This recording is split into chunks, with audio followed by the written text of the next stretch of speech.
mamamayan sa pagtakda ng batas militar.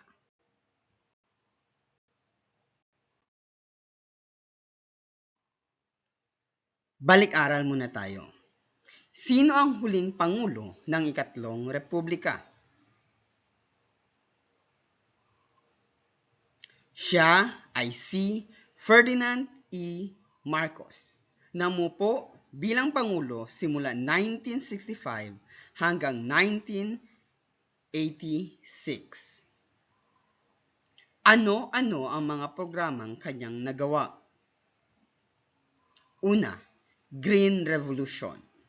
Pangalawa, mga programang tutulong sa mga pagsasaka tulad ng Masagana 99, Miracle Rice, at pagtatayo ng mga irigasyon. Pagpapatupad ng pangkaisipan at pangkulturang kaalaman. At napalawak ang programang Ugnayang Panlabas. Ay magbibigay ako ng isang short video tungkol sa nangyari noong martial law.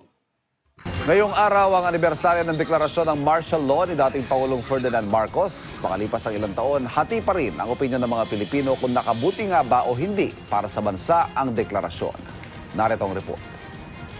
I've ordered the arrest of those directly involved in the conspiracy to overthrow our duly constituted government by violence and subversion.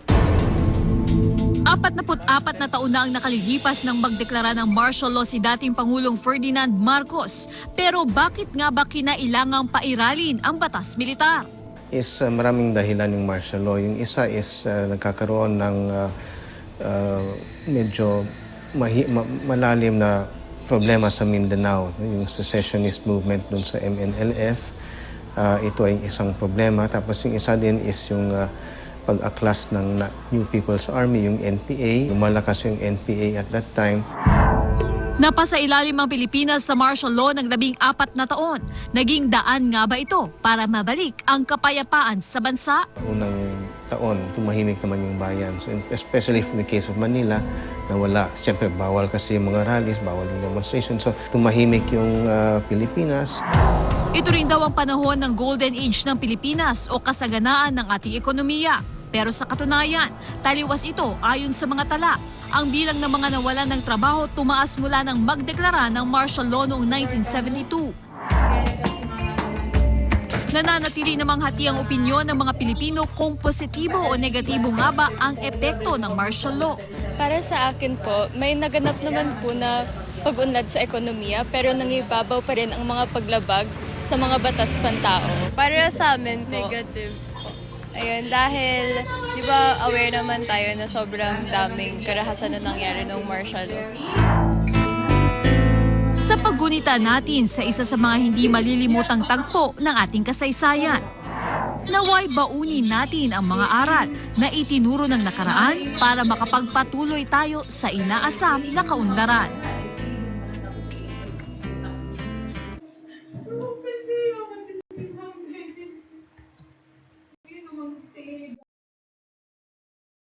Termino ni Ferdinand Marcos noong 1969, nag-iba ang sitwasyon ng bansa. Naharap sa matinding hamon at kahirapan ang mga mamayan. Sinubukan tuparin ni Marcos ang kanyang mga pangakong paunlarin ang kabuhayan ng bawat mamayan, ngunit hindi siya nagtagumpay. Higit nakita ng mga tao ang kawalan ng hanapbuhay, kaguluhan, dulot ng pag-aaklas ng mga manggagawa, kabi-kabilang krimen at mga industriyang itinayo na hindi sumusulong. Sa harap ng mga pangyayaring ito, nagpasya si Pangulong Marcos na isailalim ang bansa sa tinatawag na batas militar. Ngayong araw, ating tutuklasin ano ang mga batayan ni Pangulong Marcos upang magdeklara ng batas militar.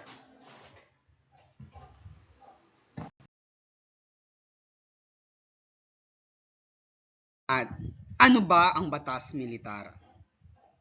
Ang batas militar or martial law ay ang pagsasailalim sa isang lugar o bansa sa mahigpit na kontrol ng pamahalaan. Sa ilalim nito ay mahalagang bahaging ginagampanan ang militar.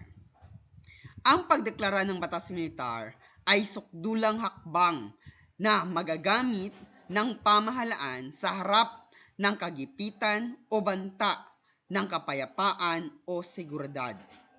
Ibig sabihin, ginawa ang batas militar o isinasailalim ang isang lugar sa batas militar kung ang isang lugar o bansa ay nagkakaroon ng banta ng kapayapaan o hindi kaya may masamang balak ang mga tao o ibang bansa sa ating bansa.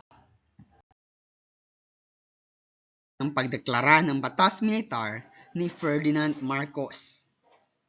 Una, suliranin sa mga komunista. Pinansin ni Marcos ang paglakas ng puwersa ng Communist Party of the Philippines or CPP at ang armadong sangay nitong New People's Army or NPA. Naakit dito ang mga magsasaka, estudyante, profesional at karaniwang mamamayan. Ayon kay Marcos, umabot na sa puntong naghahanda na ang CPP-NPA para sa malawakang revolusyon at ang ilang lugar ay pagkakataon ay nagtatagumpay ng hadlangan ng pangkat ang pagsasakatuparan ng mga alagad ng batas sa kanilang mga tungkulin. Ng batas militar, mga protesta, rally at demonstrasyon. Dahil sa maraming tao na rin ang namulat sa mga karapatan nilang makialam sa mga pangyayari sa lipunan, naging agresibo sila sa paghingi ng mga pagbabago. Kabilang na dito ang mga estudyante at iba pang kabataan. Ipinotesta nila ang nakikita nilang kamalian at mga tiwaling gawain ng pamahalaan. At iba pang mga bagay na sa palagay nila ay lalong nagpapalugmok sa sambayanang Pilipino. Deklara ng batas militar. Mga insidente ng pagbobomba. Bago ihayag ang batas militar, ay may mga pagbobombang nagaganap sa iba't ibang lugar na lalong nagdulot ng pangamba sa mga mamamayan. Sinasabing ang mga pagbobomba ay kagagawan ng mga nanggugulong komunista.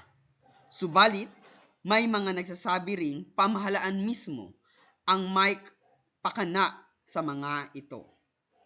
Isang malalang insidente ng pagbobomba ay ang tinaguriang Plaza Miranda bombing noong Agosto 21, 1971. Dito ay pinasabugan ng mga granada ang proklamasyon ng Partidong Liberal sa mga kandidato nito sa pagkasenador sa Plaza Miranda, Quiapo, Maynila.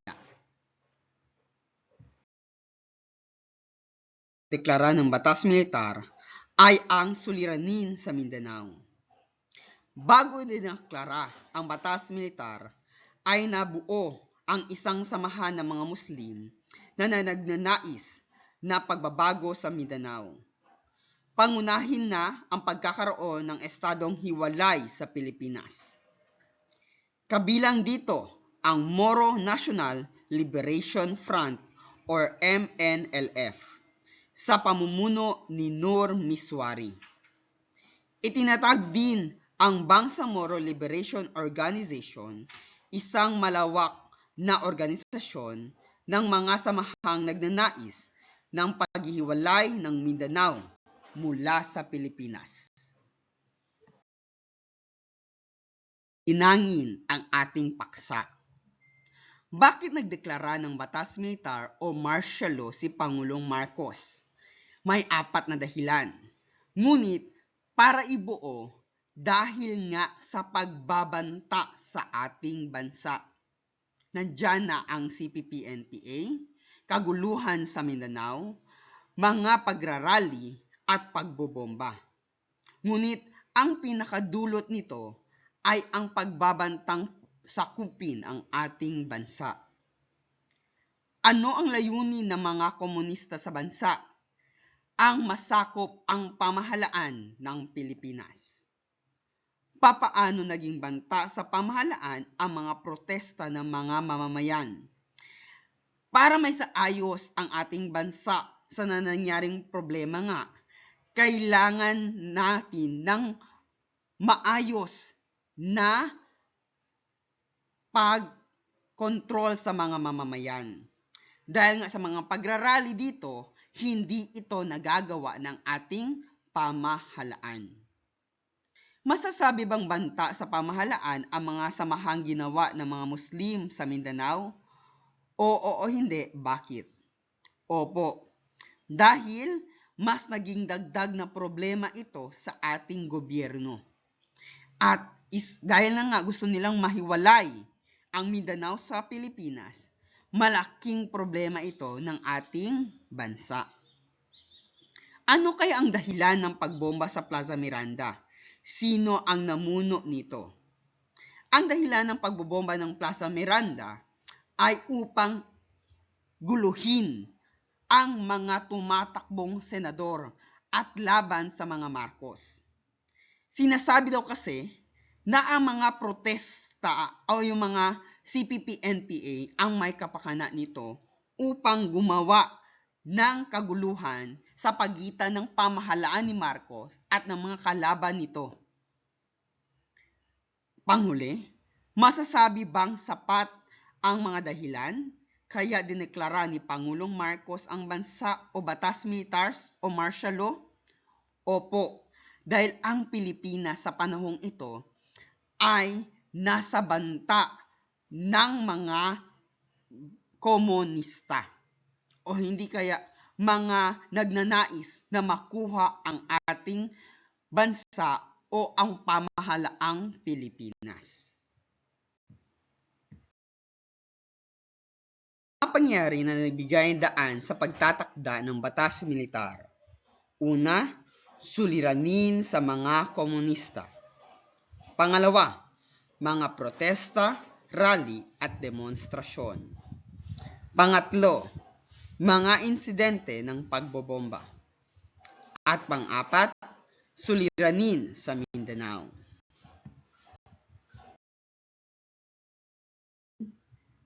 Answer right away sa inyong papel. Tukuyin ang mga sumusunod kung tama o mali. Una, bago idineklara ang batas militar ay nabuo ang ilang samahan ng mga Muslim na nagnanais ng pagbabago sa Mindanao. Pangunahin na ang pagkakaroon ng estadong hiwalay sa Pilipinas. Pangalawa, pinansin ni Marcos ang paglakas ng puwersa ng Communist Party of the Philippines at ang armadong sangay nitong New People's Army. Pangatlo, ang batas militar ay ang pagsasailalim sa isang lugar sa mahigpit na kontrol ng pamahalaan. Pang-apat, sinasabing ang mga pagbobomba ay kagagawan ng mga mabubuting komunista, subalit may mga nagsasabi ring pamahalaan mismo ang may kapakana nito. At panghuli, iprinotesta nila ang nakikita nilang kamalian at mga tiwaling gawain ng pamahalaan at iba pang mga bagay na sa palagay nila ay lalong nagpapalugmok sa sambayanang Pilipino.